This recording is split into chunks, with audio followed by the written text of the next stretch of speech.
Hello student, कैसे हैं आप? मैं समझता हूं बिल्कुल फिट होंगे। तो चलिए हम शुरू करते हैं डिस्प्लेसमेंट टाइम ग्राफ का नेक्स्ट पॉइंट। इसके पहले हमने डिस्कस किया था एक फनी वीडियो के रूप में कि डिस्प्लेसमेंट टाइम ग्राफ में वाई एक्सिस के पैरेलल ग्राफ पॉसिबल नहीं है।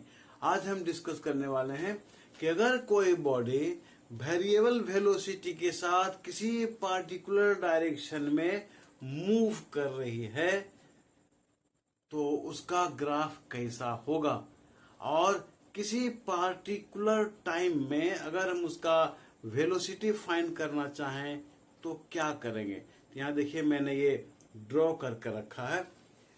टाइम है, रेस्ट पोजीशन से 0 लिया है, 1 सेकेंड, 2 सेकेंड, 3 सेकेंड, 4 सेकेंड, और डिस्प्लेसमेंट है मीटर में। रेस्ट से बॉडी चलना शुरू किया है। 1 सेकेंड में 5 मीटर, 2 सेकेंड में 15 मीटर, 3 सेकेंड में 27 मीटर और 4 सेकेंड में 50 मीटर। आप देख रहे हैं कि डिफिनिट टाइम में डिफिनिट डिस्टेंस कवर नहीं की जा रही है।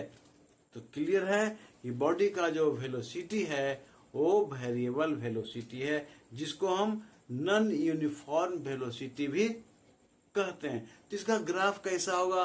निसंदेह इसका ग्राफ एक स्ट्रेट लाइन नहीं होगा, क्योंकि स्ट्रेट लाइन ग्राफ उसी का होता है जब बॉडी यूनिफॉर्म वेलोसिटी से मूव करती है। यहाँ तो नॉन यूनिफॉर्म वेलोसिटी है, इसलिए इसका जो ग्राफ बनेगा, इस डेटा से जो ग्राफ बनेगा वो कर्व होगा। तो देखिए मैंने यहाँ ग्राफ बना के रखा है टाइम बचत के लिए। ये जो पी क्यू, ये जो कर्व है, यही ग्राफ बना। कैसे बना वो मैं बता देता हूं। तो देखिए रेस्ट से बॉडी चलना शुरू किया है, रेस्ट से, तो यहाँ 0 हो गया। 1 सेकेंड में 5 मीटर, तो 1 सेकेंड यहाँ हो गया और 5 मीटर यहाँ होगा 0 और 10 के बीच में, तो हमें ये पॉइंट मिला। उसके बाद 2 सेकेंड में 15, 2 सेकेंड यहाँ है और 15 ये हो गया। यहाँ है 10, यहाँ है 20, बीच में हो गया 5, तो 10 और 5 15, 15 में ये हो गया, तो हमें मिला पॉइंट ये। उसके बाद 3 सेकेंड में 27, 3 सेकेंड और यहाँ है 27, ये रहा। 20 और 30 के बीच में 25 है, 25 से थोड़ा सा आगे है, तो हो गया कितना? 27। उसके बाद 4 सेकेंड में है 50, 4 सेकेंड में कितना है? 50 है। तो इस तरह से हमने क्या देखा कि QP ये हमारा क्या है? एक ग्राफ बना, कर्व। अब हम यहाँ जानना चाहते हैं कि किसी पार्टिकुलर टाइम में बॉडी का वेलोसिटी क्या था, तो कैसे फाइंड करेंगे। तो मान लीजिए कि अगर 1 सेकेंड में हम जानना चाहें कि बॉडी का वेलोसिटी क्या था, तो 1 सेकेंड के सामने हमें पॉइंट क्या मिला है, ये। तो यहाँ पर हम टेंजेंट ड्रॉ करेंगे।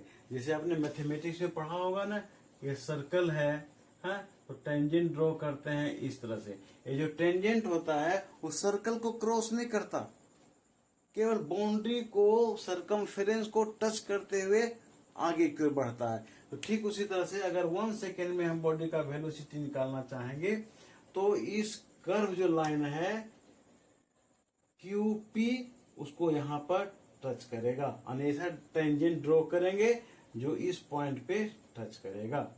ठीक है। अगर हम 2 सेकेंड में बॉडी का वेलोसिटी निकालना चाहेंगे तो 2 सेकेंड यहाँ हुआ, तो 2 सेकेंड के लिए पॉइंट हमें ये मिला है, तो हम टेंजेंट इस पॉइंट पे ड्रॉ करेंगे, यानी जो AB हमने ड्रॉ किया है D पॉइंट पे, वो इस पॉइंट पे होगा। लेकिन हमने यहाँ पर कैलकुलेशन किया है 3 सेकेंड में कि 3 सेकेंड में बॉडी का वेलोसिटी क्या होगा।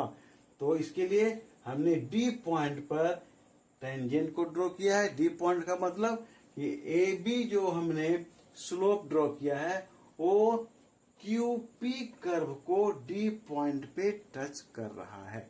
अब हम क्या किया कि A पॉइंट से Y एक्सिस के पैरेलल AC ड्रॉ किया और B पॉइंट से X एक्सिस के पैरेलल BC ड्रॉ किया। इस तरह से हमें ABC एक ट्रायंगल बना। तो हमें वेलोसिटी कैसे मिलेगा? तो जानते हैं कि वेलोसिटी का फॉर्मूला होता है क्या, डिस्प्लेसमेंट डिवाइड बाय टाइम। तो डिस्प्लेसमेंट तो AC हो गया जो कि y एक्सिस के पैरेलल है, तो इसी से हमको मिलेगा डिस्प्लेसमेंट, और टाइम BC हो गया, x एक्सिस से मिलेगा। तो ही हमने यहाँ पर देखिए लिखा है कर्व हो गया हमारा PQ, टाइम 3 सेकेंड में हम वेलोसिटी फाइंड करना चाह रहे हैं, तो 3 सेकेंड में डिस्प्लेसमेंट क्या है 27 मीटर। तो स्लोप ऑफ द टेंजेंट हमने क्या लिया AB, ये हमने ड्रॉ किया AB। तो AB इक्वल टू क्या हो गया AC displacement by CB time, velocity equal to displacement by time. ये हो गया AC डिस्प्लेसमेंट, ये हो गया टाइम CB। तो AC बाय CB हमने लिखा। अब AC को हम कैसे फाइंड करेंगे, AC का क्या वैल्यू है। तो देखिए A के सामने 50 है और C के सामने यहाँ है कितना 5, 0 और 10 के बीच में 5। तो हमने क्या लिखा है कि A को फाइंड करना है कि पूरा में से इसको माइनस करना होगा। तो 50 में से 5 को माइनस कर दिया और टाइम 4 में से 2 को माइनस कर देंगे। 4 में से 2 को माइनस किया, आया कितना 45 meter by 2 second is equal to 22.5 meter per second. यही हमारा हुआ वेलोसिटी। मतलब 3 सेकेंड में जब बॉडी का डिस्प्लेसमेंट 27 मीटर था, उस समय बॉडी का वेलोसिटी था 22.5 मीटर पर सेकेंड। तो मैं समझता हूँ ये आपको समझ में आ गया होगा अच्छी तरह से, है ना, कि डिस्प्लेसमेंट टाइम ग्राफ में जब बॉडी वेरिएबल वेलोसिटी से मूव करता है तो उसका हम वेलोसिटी कैसे फाइंड करते हैं। तो इस तरह से डिस्प्लेसमेंट टाइम ग्राफ खत्म हो गया। अब नेक्स्ट हम शुरू करेंगे वेलोसिटी टाइम ग्राफ। तो आइए मिलते हैं नेक्स्ट वीडियो में जिसमें हम डिस्कस करेंगे वेलोसिटी टाइम ग्राफ। लेकिन तब तक आप अपना ख्याल रखें।